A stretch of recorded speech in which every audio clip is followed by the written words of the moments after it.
भारत के प्रधानमंत्री, हम सबके नेता, भारत माता की स्वागत है भी स्वागत है, स्वागत है भी स्वागत है, स्वागत है भी स्वागत है। भारत माता की, भारतीय जनता पार्टी। सभी अपना स्थान ग्रहण करें। विश्व के सबसे बड़े नेता, गरीबों के मसीहा, जिन्होंने अपने 8 वर्ष के कार्यकाल में देश के गरीबों के जीवन में बहुत बड़ा परिवर्तन लाने का प्रयास करके दिखाया है और विश्व में भारत का नाम रोशन किया है। हम सबके नेता, भारत के प्रधानमंत्री श्री नरेंद्र मोदी जी आज राष्ट्रीय पदाधिकारियों की बैठक में आए हैं। मैं भारतीय जनता पार्टी के सभी प्रतिनिधियों की ओर से उनका स्वागत करता हूं।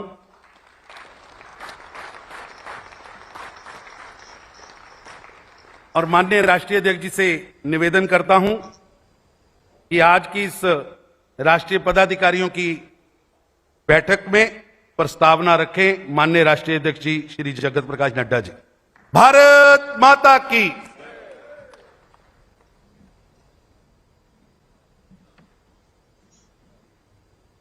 सभी बोले भारत माता की, भारत माता की।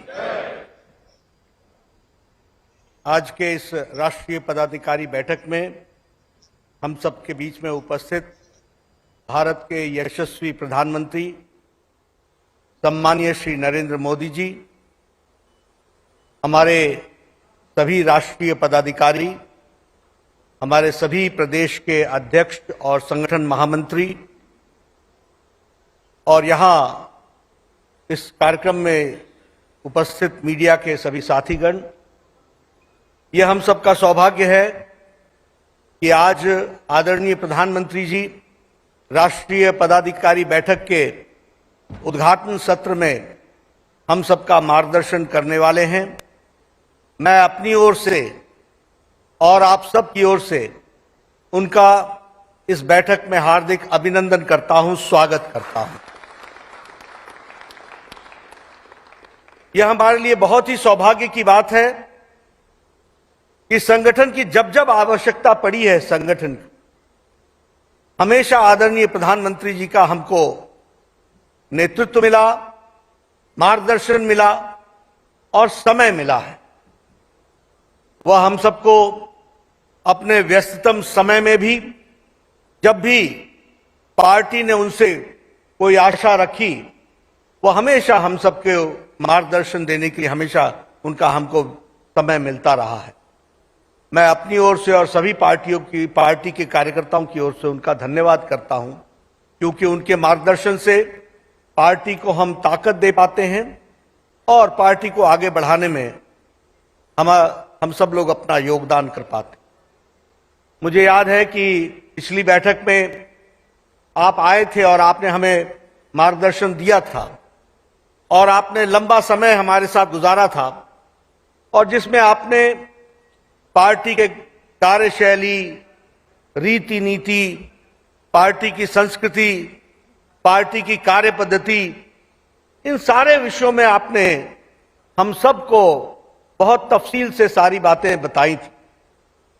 मुझे याद है कि आपने हमें उसी बैठक के अंदर कार्यकर्ता के संस्कार और कार्यकर्ताओं के संस्कार का प्रतिपादन और किस तरीके से हम आगे आने वाले कार्यकर्ताओं को संस्कारित कर सकें, इसके भी आपने हम सबको बहुत कारगर उपाय भी बताए थे और किस तरीके से पार्टी को मजबूती की ओर ले जाया जा सकता है, इस पर आपका हमको मार्गदर्शन मिला।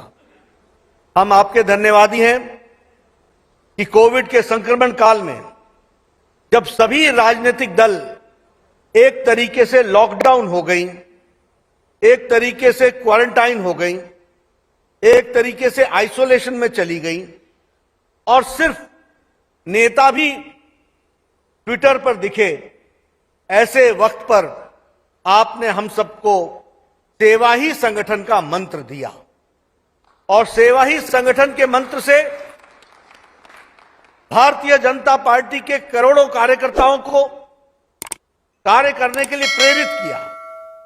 और हमें इस बात की खुशी है कि आज भारतीय जनता पार्टी का एक एक कार्यकर्ता आपके बताए रास्ते के को समझते हुए और उस पर चलते हुए उसने इस इतिहास में दर्ज कराया कि जब जनता को कोविड में आवश्यकता थी तो समाज को साथ लेकर के सेवा ही संगठन के माध्यम से करोड़ों लोगों तक पहुंचने का और उनको राशन पहुंचाने का, दवाई पहुंचाने का, उनके दर्द पर मर्म लगाने का जो मंत्र आपने दिया उसको भारतीय जनता पार्टी ने बखूबी निभाया।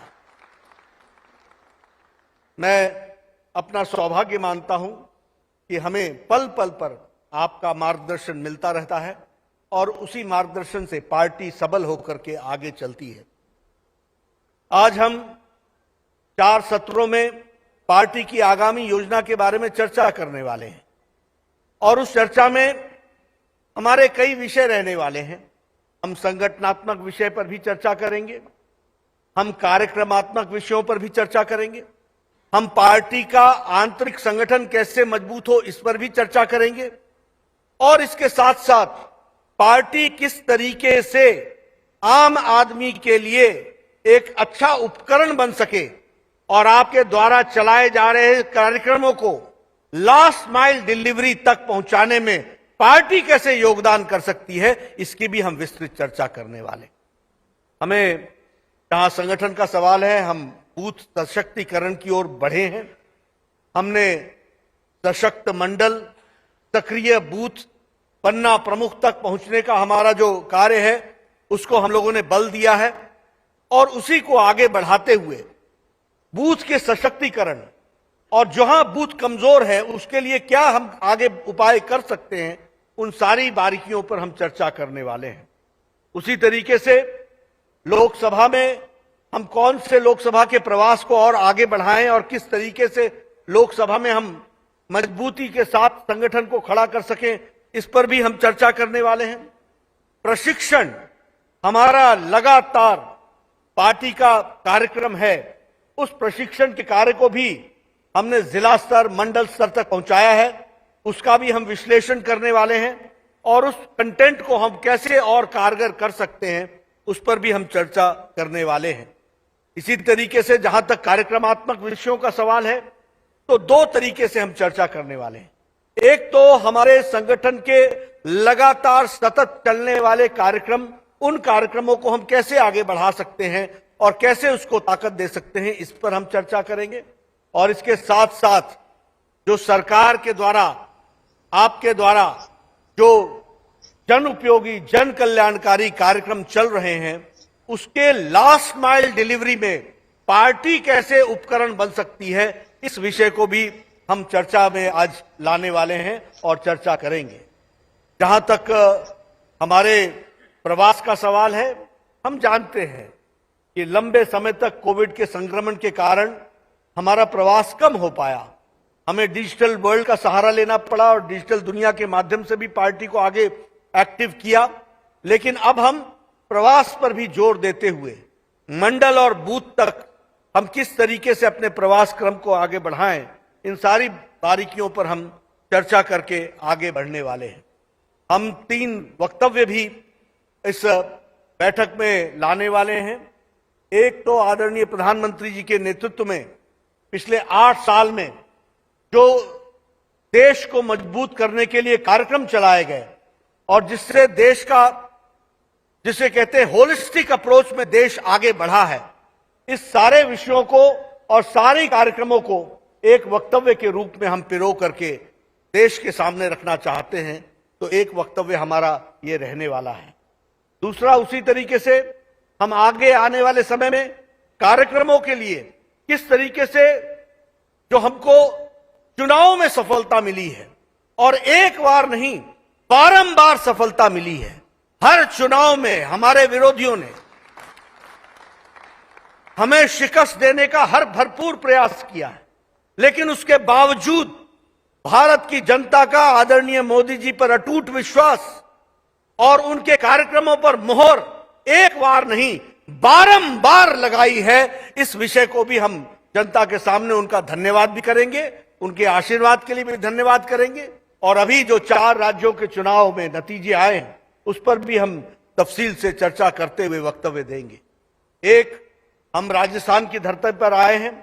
राजस्थान का अपना गौरव है, राजस्थान का अपना वैलर है और जिसे कहते हैं देशभक्तों की भूमि, ये धर्म भूमि, कर्म भूमि, यह भूमि आज गहलोत सरकार में जिस तरीके से कुशासन चल रहा है और जिस तरीके से राजस्थान का नाम उनके गहलोत सरकार के कुशासन के कारण बदनाम हो रहा है, इस विषय के लिए भी भारतीय जनता पार्टी एक उपकरण के रूप में विपक्ष की भूमिका निभाते हुए ऐसी सरकार के कारनामों को उजागर करते हुए और उनको आगे बताते हुए यहां भारतीय जनता पार्टी का कमल खिले, इसके लिए भी हम इस प्रश्न को लेकर के आगे चलेंगे। इस तरीके से हम बड़े विस्तृत रूप से दिन भर में कार्यक्रमों को करने वाले हैं।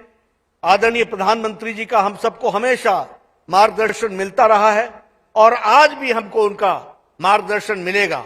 मैं आपके और प्रधानमंत्री जी के बीच में ज्यादा देर न रखता हुआ मैं आदरणीय प्रधानमंत्री जी को आमंत्रित करता हूं कि वह हम सबका मार्गदर्शन करें और उनको मैं विश्वास दिलाता हूं कि भारतीय जनता पार्टी का एक एक कार्यकर्ता जो आप मार्गदर्शन देंगे उसको अक्षरशः धरती पर उसको लागू करेगा। इन्हीं शब्दों के साथ मैं आदरणीय प्रधानमंत्री जी को निवेदन करता हूं कि वह हम सबका मार्गदर्शन करें। आदरणीय प्रधानमंत्री।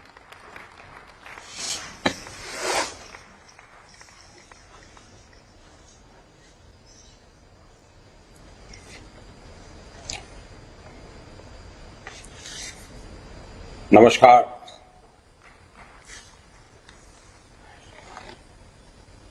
भारतीय जनता पार्टी की राष्ट्रीय पदाधिकारी बैठक में उपस्थित भारतीय जनता पार्टी के सभी साथियों, देश भर से हमारे साथ जुड़े हमारे सभी सहयोगी,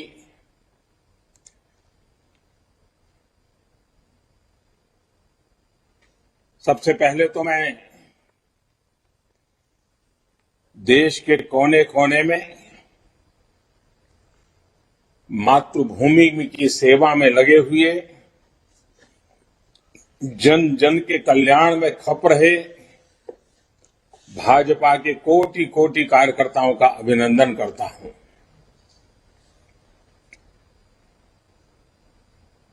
जनसंघ से लेकर के जो हमारी यात्रा शुरू हुई है और आज जो भारतीय जनता पार्टी के रूप में फली फूली, इस पार्टी के स्वरूप को, उसके स्वरूप को, उसके विस्तार को देखते हैं तो गर्व तो होता ही है, लेकिन इसके निर्माण में खुद को खपाने वाले पार्टी के सभी मनुष्यों, सभी विभूतियों, उन सबको मैं आज नमन करता हूं। साथियों, हम राजस्थान की धरती पर हैं। मुझे भी आप सबके बीच में रह करके इस कार्यक्रम में शरीक होने का अवसर मिला होता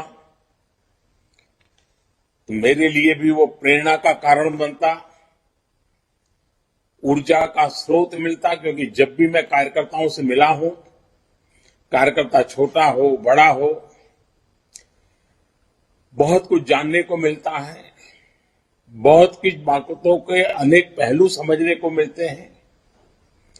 कार्यकर्ता के द्वारा जो इन्फॉर्मेशन आती है वो बहुत सटीक इन्फॉर्मेशन आती है और जब मिलते हैं तो खुले मन से काफी कुछ बातें भी होती हैं।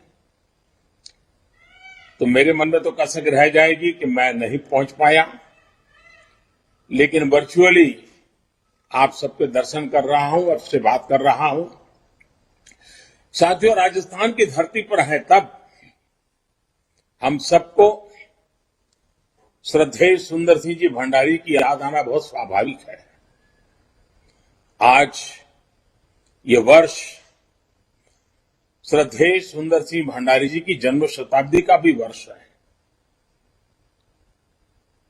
हम सब ऐसे प्रेरणा पुरुष का हृदय से अभिवादन करते हैं, प्रणाम करते हैं। साथियों, राजस्थान की धरती, राजस्थान की बात हो, राजस्थान भारतीय जनता पार्टी की विकास यात्रा की चर्चा हो, तो मैं इस बात को गर्व से कह सकता हूं कि मुझे ऐसे ऐसे दिग्गजों के साथ काम करने का मौका मिला, ऐसे ऐसे दिग्गजों की उंगली पकड़ करके चलने का सौभाग्य मिला, और उन सबका स्मरण आना बहुत स्वाभाविक है। स्वर्गीय भैरों सिंह शेखावत की बात हो, आदरणीय जगदीश प्रसाद माथुर जी का स्मरण आना, भानु कुमार शास्त्री जी, हमारे रघुवीर सिंह कौशल जी, हमारे भंवरलाल शर्मा जी, हमारे गंगाराम कोहली जी, अनगिनत नाम, ऐसे सभी वरिष्ठ जनों की उंगली पकड़ करके चलने का मुझे सौभाग्य मिला है। ये सारे वो लोग हैं जिन्होंने पार्टी को दिशा दिखाई, पार्टी के लिए अपना पूरा जीवन खपा दिया। ऐसे ही अनगिनत समर्पित जीवन का हमें स्मरण होना बहुत स्वाभाविक है। और इसीलिए जब कमल पुष्प की रचना हुई है, और मैं पार्टी को अभिनंदन करता हूं, आज इस कमल पुष्प पे हमारे बूथ स्तर के कार्यकर्ता पुराने कार्यकर्ताओं के जीवन की जो कथाएं उसमें प्रस्तुत करते हैं, अपने आप में प्रेरक है। मैं तो आप सबको कहता हूं, कभी भी मन में आलस आ जाए, पल भर के लिए उस कमल पुष्प को मोबाइल फोन से खोल करके देखिए। ऐसी प्रेरणा की कथाएं हैं, ऐसी प्रेरक जीवन की घटनाएं हैं। हमें मार्गदर्शन के लिए, प्रेरणा के लिए और कुछ करने की जरूरत नहीं है। एक एक का जीवन, एक एक पल का काम कार्यकर्ताओं के लिए प्रेरणा का स्वरूप है। साथियों, 21वीं सदी का इस समय भारत के लिए बहुत अहम समय है। और आपको याद होगा, मैंने लाल किले से कहा था, यही समय है, सही समय है। आज हम सभी देख रहे हैं कि दुनिया में भारत के प्रति किस तरह की विशेष भावना जागृत हुई है। दुनिया आज भारत को बहुत उम्मीदों से देख रही है। ठीक वैसे ही भारत में भाजपा के प्रति जनता का एक विशेष स्नेह अनुभव हो रहा है। देश की जनता भाजपा को बहुत विश्वास से, बहुत उम्मीद से देख रही है। देश की जनता की आशा आकांक्षा हमारा दायित्व बहुत ज्यादा बढ़ा देती है। आजादी के इस अमृत काल में देश अपने लिए अगले 25 वर्षों के लक्ष्य तय कर रहा है। भाजपा के लिए ये समय है अगले 25 वर्षों के लक्ष्य तय करने का, उनके लिए निरंतर काम करने का।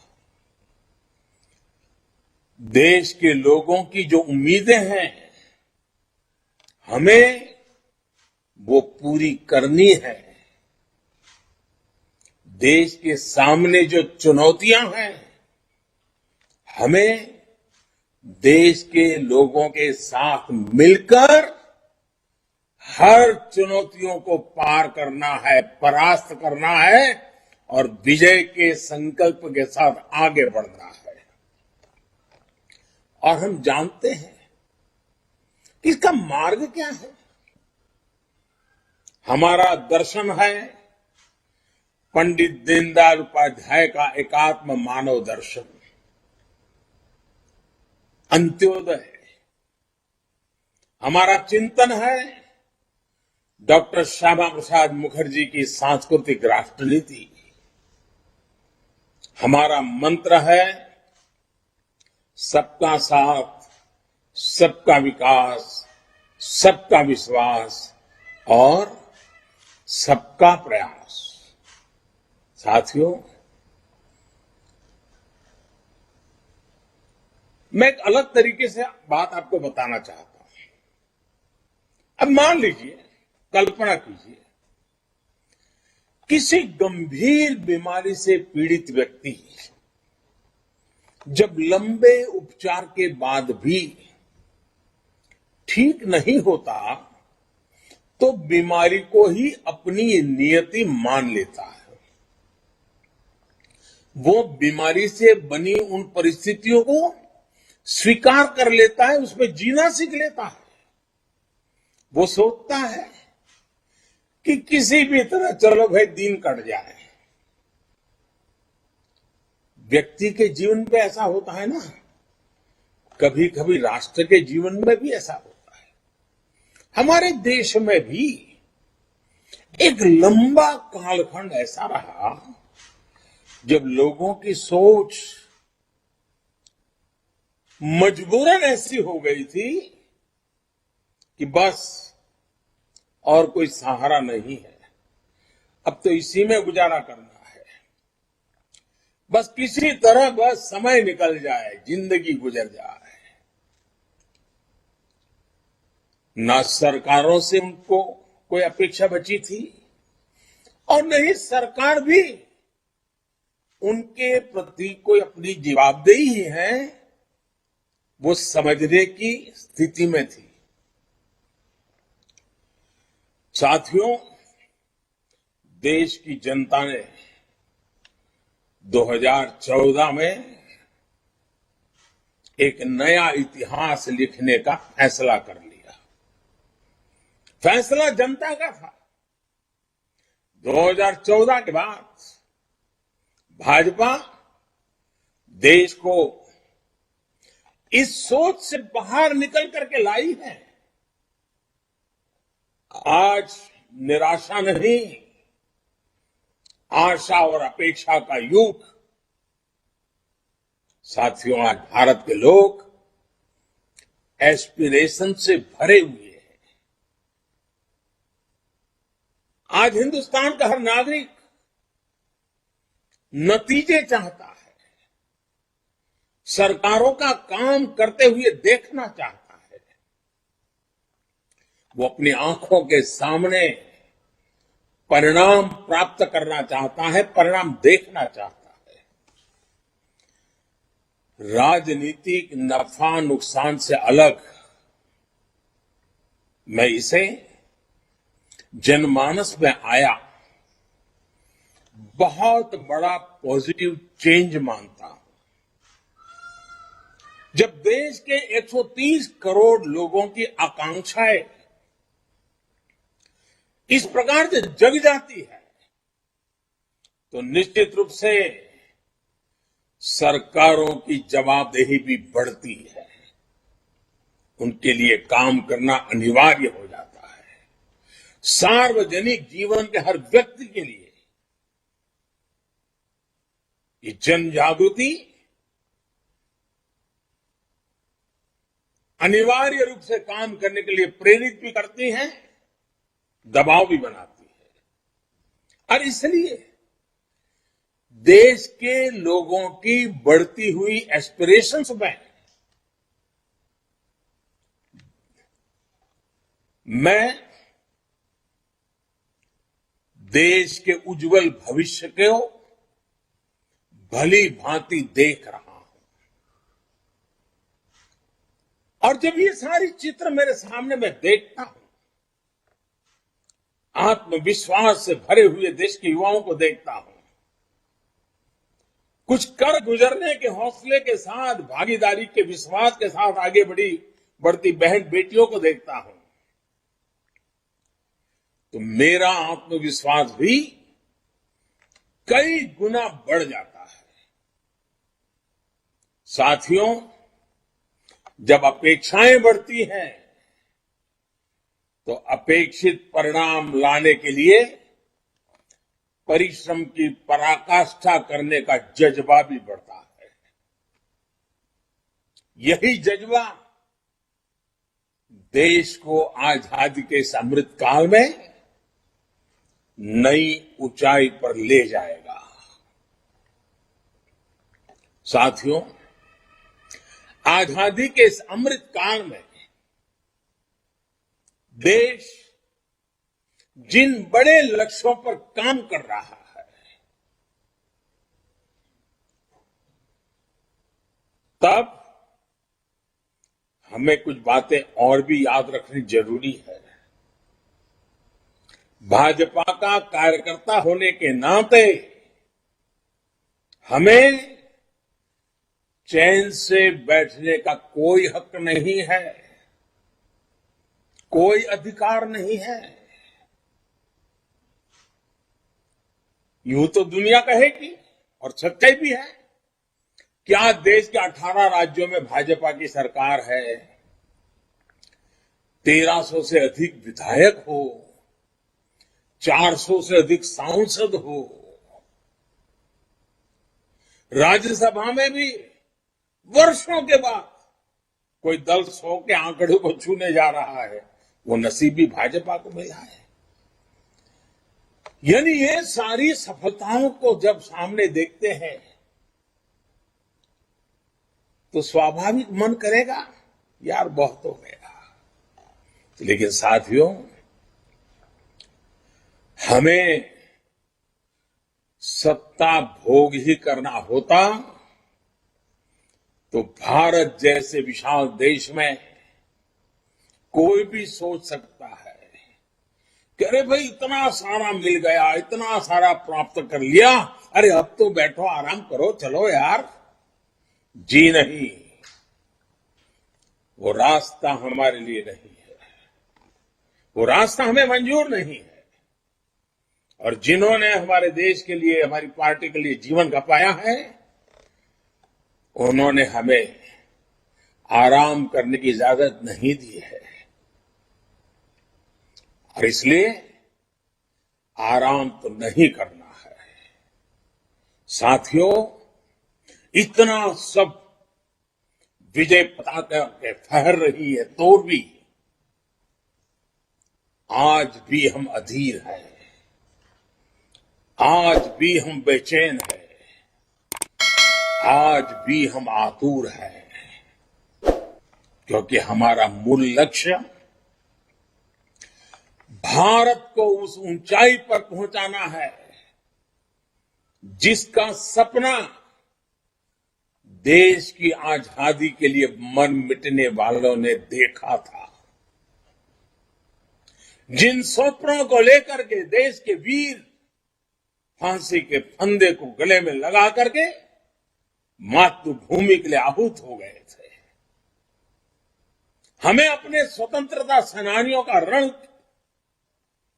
कभी चुका नहीं सकते दोस्तों, लेकिन दिन रात मेहनत कर सकते हैं, खुद को देश के लिए खपा सकते हैं। और मुझे खुशी है कि भाजपा का प्रत्येक कार्यकर्ता आज इन भावनाओं से प्रेरित होकर के नित्य नूतन प्राण शक्ति लेकर के अविरत न थके न झुके काम कर रहा है। जिस पार्टी के पास कर्तव्य पथ पर चलते हुए ऐसे कोटि कोटि कार्यकर्ता हो तो कौन होगा जिसको गर्व नहीं होगा। मुझे आप सबके लिए गर्व है दोस्तों। साथियों, इस महीने केंद्र की भाजपा सरकार के, एनडीए सरकार के 8 वर्ष पूरे हो रहे हैं। ये 8 वर्ष संकल्प के रहे हैं, सिद्धियों के रहे हैं। ये 8 वर्ष सेवा, सुशासन और गरीब कल्याण को समर्पित रहे हैं। ये 8 वर्ष देश के छोटे किसानों, देश के श्रमिकों, देश के मध्यम वर्ग की अपेक्षाओं को पूरा करने वाले रहे हैं।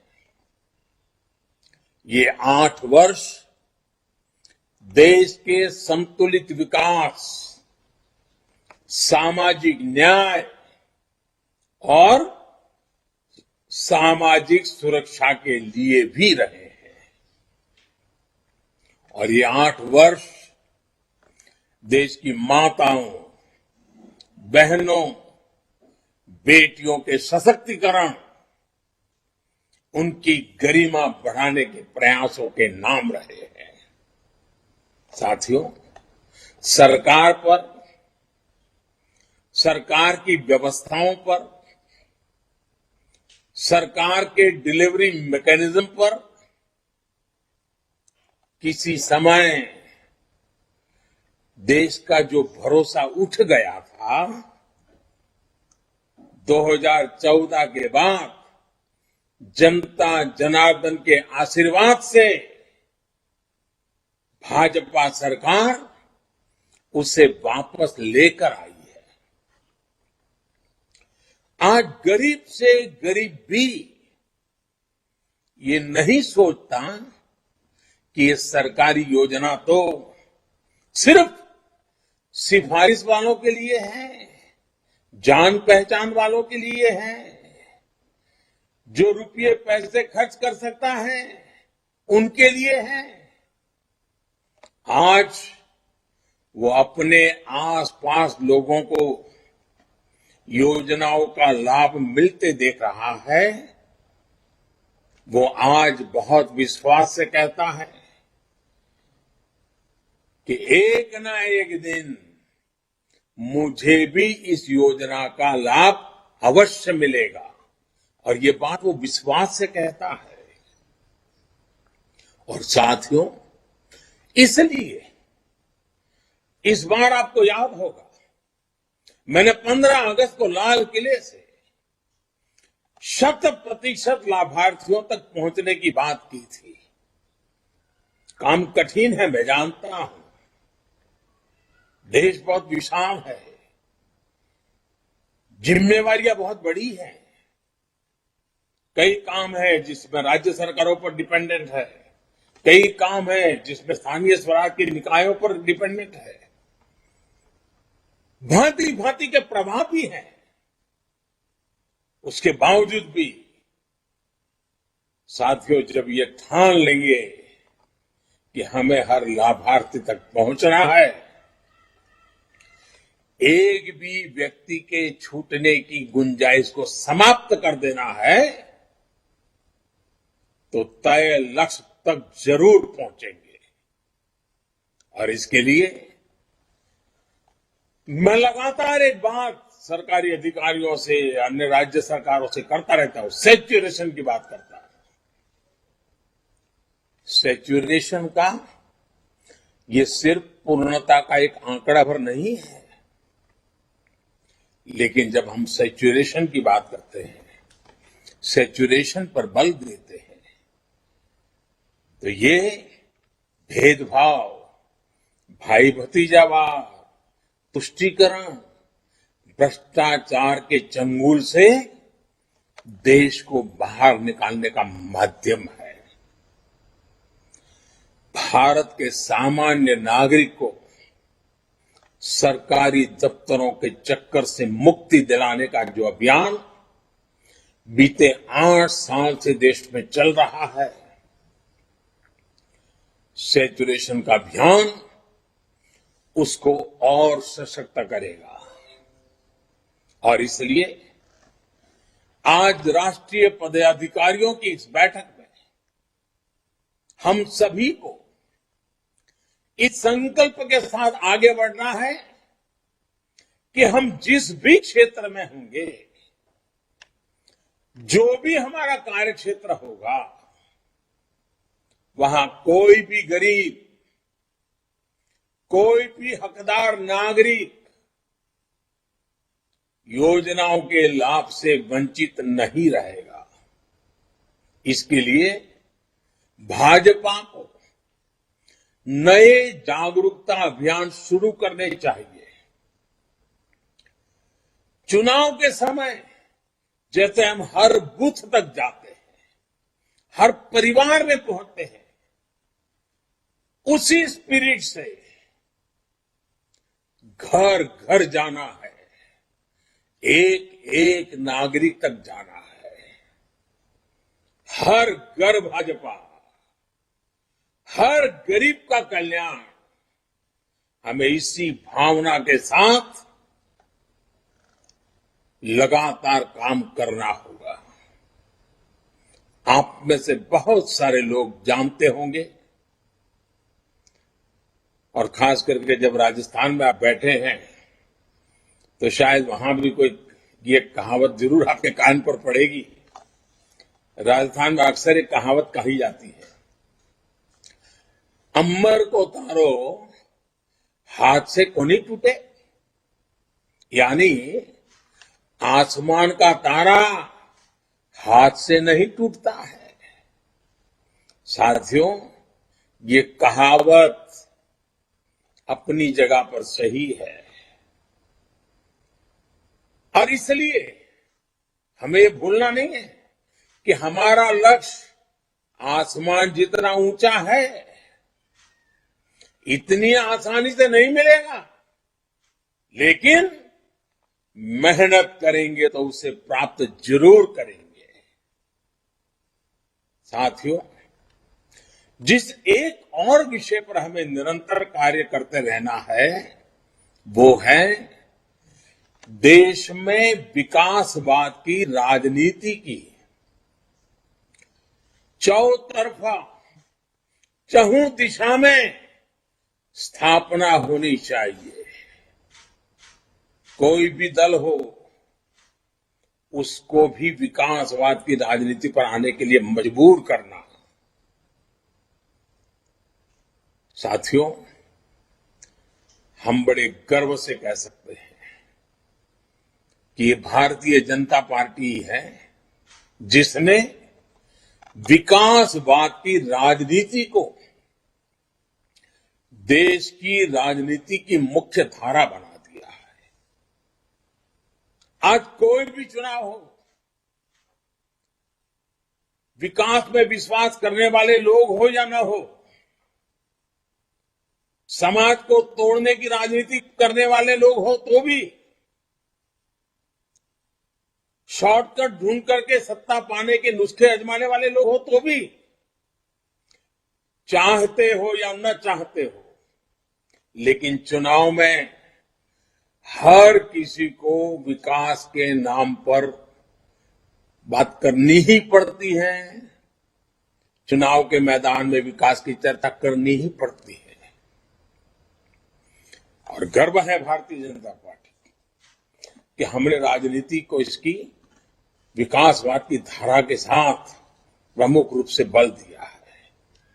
लेकिन साथियों, लेकिन हमें ये भी देख रहे हैं कि जो लोग विकासवाद की राजनीति से बच नहीं सकते, मजबूरन विकासवाद में आना ही पड़ रहा है, तो उन्होंने राजनीति में विकासवाद को भी विकृति के दिशा में धकेल दिया है। ये राजनीतिक दल तत्कालीन लाभ के लिए, फायदे के लिए, देश के उज्जवल भविष्य के साथ, राज्य के उज्जवल भविष्य के साथ, देश की युवा पीढ़ी के भविष्य के साथ खिलवाड़ करते हैं, उसे खोखला करने का भी काम कर रहे हैं। ये राजनीतिक दल अपने स्वार्थ के लिए समाज में जो छोटी मोटी तनाव होते हैं, कुछ कमजोरियां होती हैं, कुछ परसेप्शन होते हैं, उसे ढूंढ ढूंढ करके उसमें जहर डालने का काम करते रहते हैं, उस कमजोरियों पर ही खेलते रहते हैं। कभी जाति के नाम पर, कभी क्षेत्रवाद के नाम पर लोगों को भड़का रहे हैं। साथियों,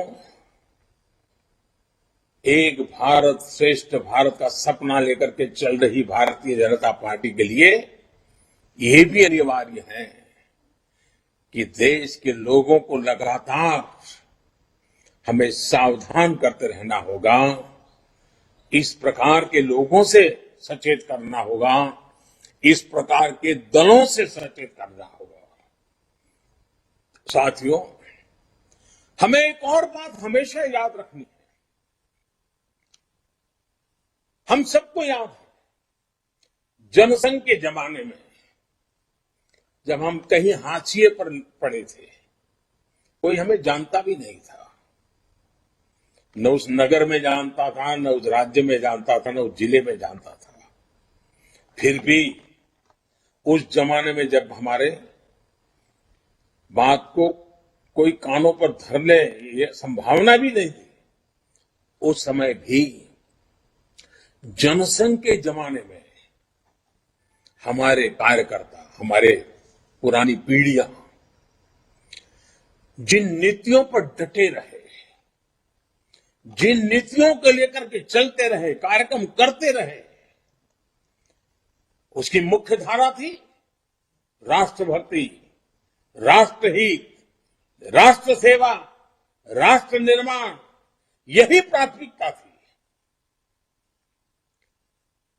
हम सत्ता से कोसों दूर थे, फिर भी उस जमाने के छोटे छोटे हमारे कार्यकर्ताओं का मातृभूमि के प्रति प्रेम,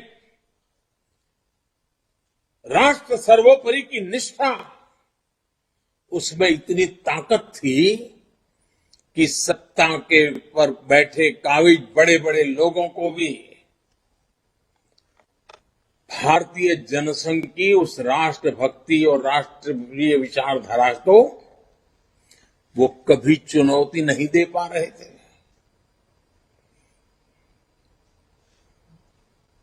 जाने अनजाने में भी उसके महत्व को समझना पड़ता था, स्वीकार नहीं करते थे, समझना पड़ता था।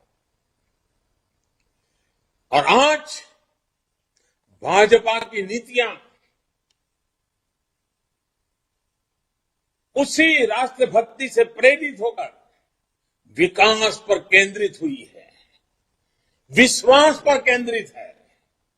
इसलिए साथियों, हमें कभी कोई शॉर्टकट नहीं लेना है।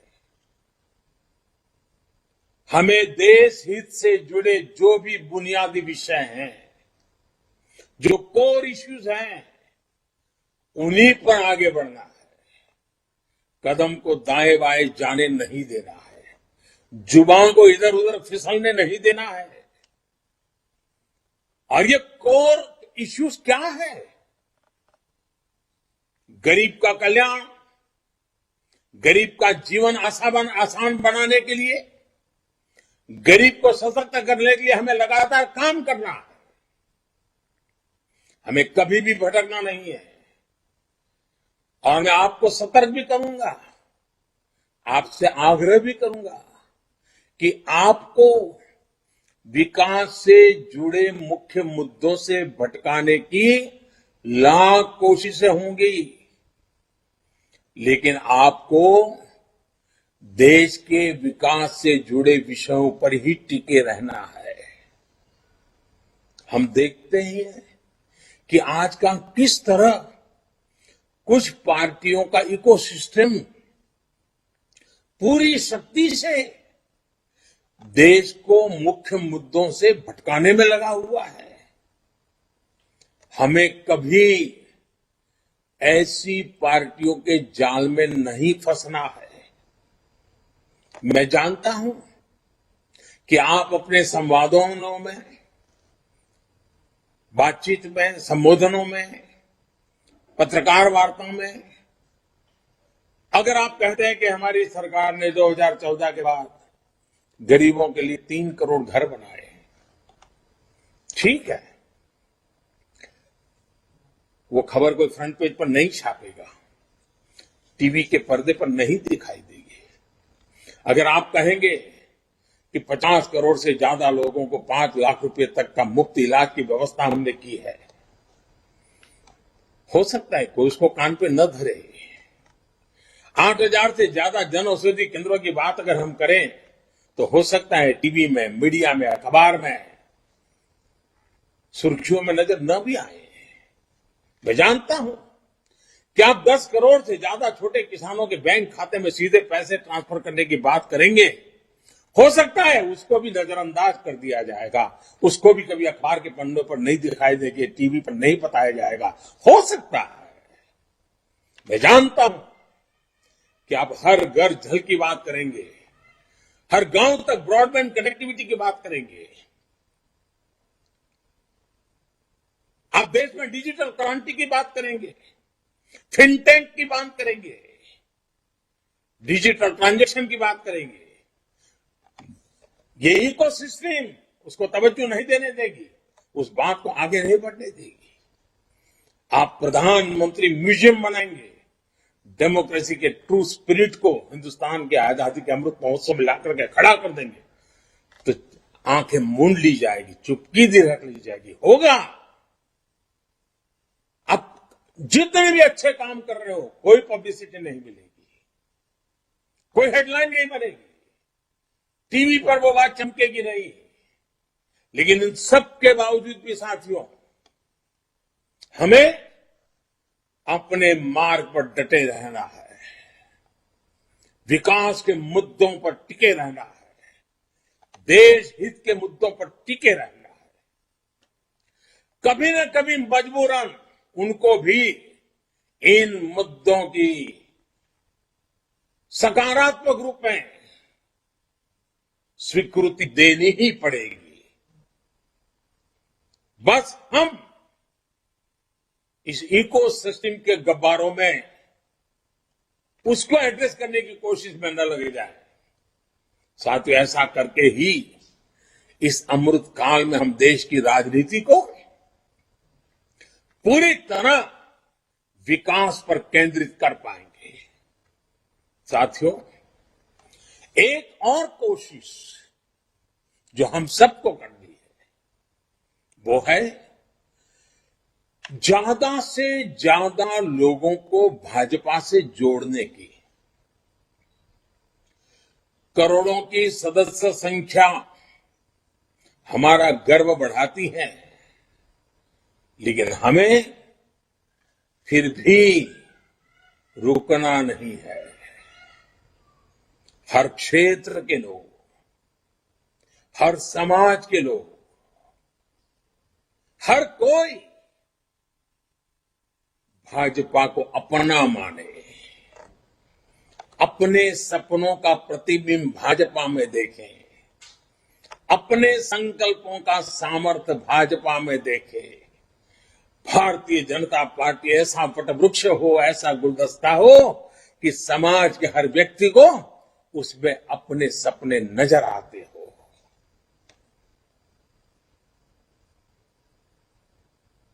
साथियों, हर किसी को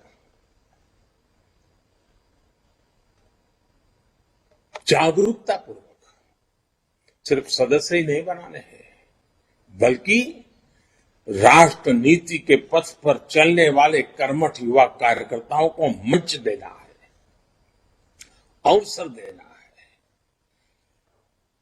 जिसका राजनीति से कोई लेना देना नहीं रहा होगा। ऐसे परिवारों को भी अवसर देना है।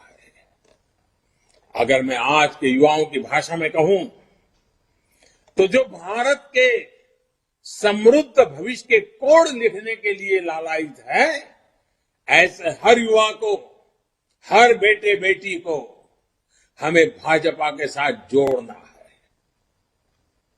हमें ये याद रखना है कि परिवारवाद की राजनीति में, उस राजनीति से विश्वासघात खाने वाले देश के युवाओं का विश्वास सिर्फ और सिर्फ भाजपा ही लौटा सकती है। साथियों, हम सभी जानते हैं कि आजादी के बाद से ही वंशवाद और परिवारवाद ने देश का कितना भयंकर नुकसान किया है।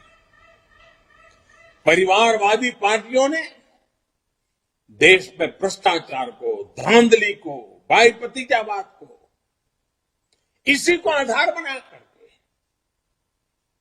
देश का बहुत मूल्यवान समय बर्बाद किया है। ये परिवारवादी पार्टियां आज भी देश को पीछे ले जाने पर तुली हुई है। उनका सार्वजनिक जीवन परिवार से शुरू होता है, परिवार के लिए चलता है, परिवार की खातिर ही करता है। भाजपा को इन परिवारवादी पार्टियों से निरंतर मुकाबला करना है। लोकतंत्र के लिए यह सबसे घातक परंपरा है। अगर लोकतंत्र बचाना है, लोकतंत्र को सामर्थ्यवान बनाना है, लोकतंत्र को मूल्यनिष्ठ बनाना है, तो हमें ये वंशवाद, परिवारवाद की राजनीति के खिलाफ अविरत संघर्ष करना ही है। दोस्तों, इस अमृत काल में हमारा यह भी संकल्प होना चाहिए कि देश को लोकतांत्रिक मूल्यों से जरा भी हटने नहीं देंगे, लोकतंत्र की रक्षा करेंगे और वंशवादी, परिवारवादी इन शक्तियों को देश की जनता नकार दें, देश की जनता का हम विश्वास जीतेंगे। और साथियों, अपने इस प्रयासों में हमें भारतीय जनता पार्टी में लोकतांत्रिक मूल्यों की जो मावजती है, वो परंपरा है, जो मजबूत नींव है, उसको निरंतर मजबूत करते ही रहना है। साथियों, अटल जी की एक प्रसिद्ध कविता की पंक्तियां है। अटल जी ने लिखा था, काल के कपाल पे लिखता मिटाता हूं, गीत नया गाता हूं। ये अटल जी के व्यक्तित्व के साथ ही भाजपा की इतने वर्षों की तपस्या का सार भी है। साथियों, ये भाजपा है, ये ठहरा हुआ पानी नहीं है। भाजपा निरंतर प्रवाहमान है। हमने एक दल के रूप में खुद को लगातार इवॉल्व किया है। वंशवाद, परिवारवाद के कीचड़ में भी हमने कमल को खिलाया है, जो लोकतंत्र की मूलभूत पंखुड़ियों को प्रकाशित करता है। साथियों, नई चुनौतियों के साथ अपनी नीति, रणनीति हम निरंतर जब भी जरूरत पड़ी देश हित को आवश्यक मान करके हम आधुनिकता की ओर आगे बढ़ते रहे हैं। और आज भाजपा ने सिर्फ नूतन को ही नहीं अपनाया, बल्कि पुरातन से निकले संस्कारों को भी उतना ही सम्मान दिया है। हमने अपने पूर्वजों की ज्ञान शक्ति पर भरोसा किया है। मैं आपको एक उदाहरण देना चाहता हूं। हम जब जानते हैं कि पूज्य महात्मा गांधी, पूज्य बापू आजाद भारत में स्वावलंबन आधारित नीतियों को देखना चाहते थे, लेकिन दशकों तक सिर्फ गांधी जी का नाम ही लिया गया, काम बिल्कुल उनके विजन के विपरीत किया गया। वो देश में स्वावलंबन चाहते थे, लेकिन भारत को पॉलिसी से लेकर प्रैक्टिस तक विदेशों पर निर्भर बना दिया गया।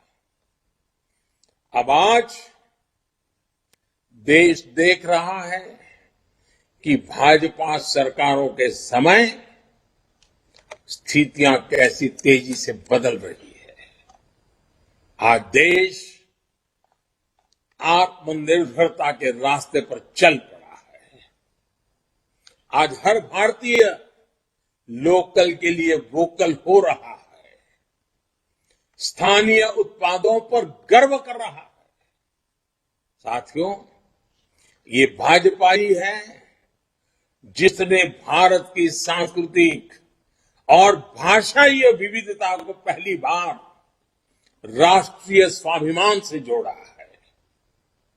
नई नेशनल एजुकेशन पॉलिसी में स्थानीय भाषाओं को प्राथमिकता देना हर क्षेत्रीय भाषा के प्रति हमारे कमिटमेंट को दिखाता है।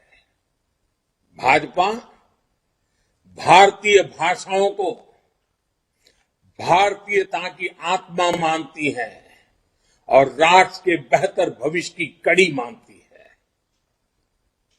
इसका जिक्र आज मैं विशेष तौर पर इसलिए करना चाहता हूं क्योंकि बीते कुछ समय से देश में भाषा के आधार पर नए विवाद खड़े करने की कोशिशें की जा रही है। हमें इससे देशवासियों को निरंतर सतर्क करना है। भाजपा भारत की हर भाषा में भारतीय संस्कृति का प्रतिबिंब देखती है। हर भाषा उसे पूजनीय मानती है। साथियों, आजादी का यह अमृत काल भाजपा के प्रत्येक कार्यकर्ता के लिए कर्तव्य काल की तरह है। हमें अपने कर्तव्यों को सर्वोच्च प्राथमिकता देनी है। कर्तव्य पथ पर चलते हुए भारत आने वाले वर्षों में उस उज्जवल भविष्य को प्राप्त करेगा जिसका वो हमेशा से हकदार रहा है। मुझे भाजपा के प्रत्येक कार्यकर्ता पर पूरा भरोसा है। मुझे देश के प्रत्येक नागरिक पर पूरा भरोसा है। साथियों, 2 दिन आप अनेक विषयों पर चर्चा करने वाले हैं। हमारे राष्ट्रीय अध्यक्ष आदरणीय नड्डा जी के मार्गदर्शन में नित्य नूतन विचारों से आगे बढ़ रही भारतीय जनता पार्टी न कभी रुकने का, न कभी थकने का, न कभी चैन से बैठने का। चरैवेति चरैवेति चरैवेति के मंत्र को लेकर के इस 2 दिन की चर्चा के बाद आप जब जाएंगे, जहां भी जाएंगे, आप ऊर्जा का एक स्रोत बन करके जाएंगे। ये मेरा पूरा विश्वास है। आप सभी को अनेक अनेक शुभकामनाएं देता हूं। और मैं आज रूबरू नहीं आ पाया, आपके बीच नहीं बैठ पाया, उसकी कसक मन में रखते हुए भी आप जो भी निर्णय करेंगे, जो भी योजना बनाएंगे, मैं भी एक कार्यकर्ता हूं। एक कार्यकर्ता के नाते आप वहां जो भी निर्णय करेंगे, मैं अपने सर आंखों पर चढ़ा करके मैं भी एक कार्यकर्ता के रूप में उन सब कामों में पूरी ताकत से जुड़ता रहूंगा। ये विश्वास देते हुए फिर एक बार अनेक शुभकामनाएं देते हुए मेरी वाणी को विराम देता हूं। बहुत बहुत धन्यवाद।